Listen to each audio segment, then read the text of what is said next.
Hi first grade, welcome back. Today we have a fun day planned. Y'all have been making some crazy looking fish. I'm excited to see what these look like with some color, but I wanted to see if anyone knew what this type of fish is called. Could I get someone to raise their hand and tell us if they know the name of this fish?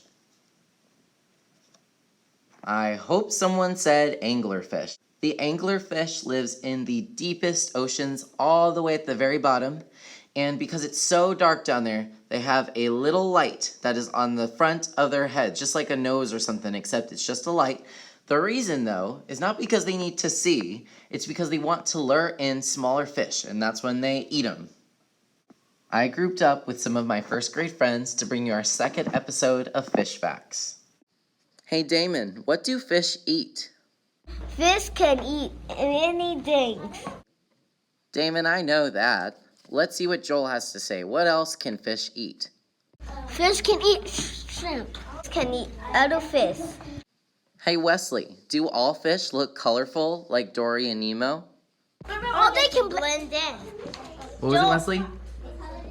Or they could blend in. Hey Zaid, where do ocean fish live? Fish sometimes live in coral reefs. Hey Layla, I always see dirty things like plastic in the water. Is pollution bad for fish? Pollution is bad for fish.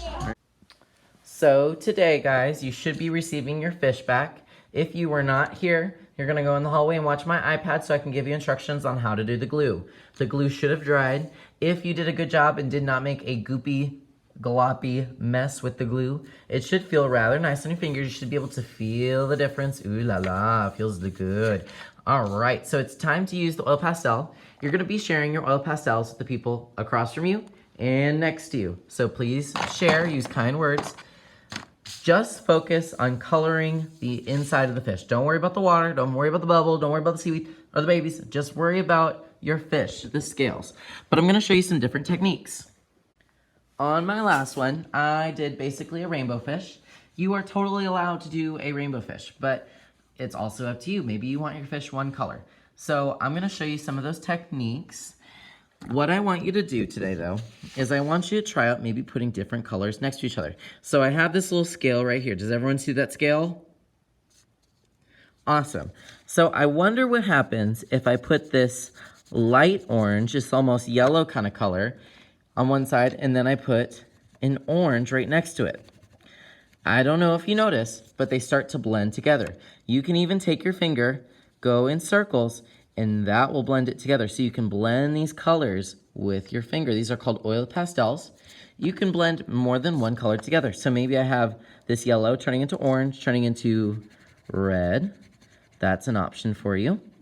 Now, this red doesn't look that blended, but when I take my finger, I can blend it together. Now, if you do this, your fingers are gonna get dirty. That's okay, we'll have wet wipes. You don't have to do that though. Maybe I can put this green down right here, and maybe I'll put this blue right next door.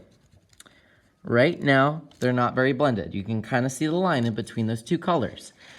If I take this green and I go over that line in circles, it will blend it too. So you don't have to use your finger if you don't want to get dirty. Less mess for you. You may find two different colors that don't go well together. Maybe I do this pink and, I don't know, a green. Pink and green are not very close to each other on the color wheel, so they may not look good together, but you know what? I kind of like it. It looks pretty cool. So use different types of color. I want you to make these colorful if you want to. Maybe you just want to do a goldfish, and so you're going to do it all orange or all yellow. It's up to you. But once you put a color down, it's there for good, but you can always go back and make it a little bit more unique. I would like this entire thing colored. Color the fish. You don't have to worry about the water like I did. Don't worry so much about the other little things. You can do the fins, you can do the eyes. It's totally up to you. But I do want to see the inside of the fish colored, baby colored. Just like with crayon, you may want to go hard and waxy. I'm looking to see that you really took your time coloring. Maybe I want to see that you tried something new, or you tried our new skills that we're learning today. You can also put white with any color. So if you add white to any color or put any color over it, it's gonna make a lighter version of that color. So instead of doing blue, it turned into a light blue. Let's try another one and see if it works. Maybe I'll take this green and I'll color this entire scale right here green. I'll take the white and it's gonna make a light green. And you, of course, can blend it until you like it. My finger was a little bit dirty, so it kind of mixed all those colors together, so be careful. Make sure your fingers are doing what they need to do. All right, guys, I'm gonna leave it up to you. I'm not gonna finish this because I want to see how creative you can be with your fish. Don't worry about the water. Don't worry about the seaweed. Don't worry about babies. Don't worry about nothing except your fish and your scales. If you finish early, raise your hand. I'll come and check, give you a wet wipe, and you can start a new activity.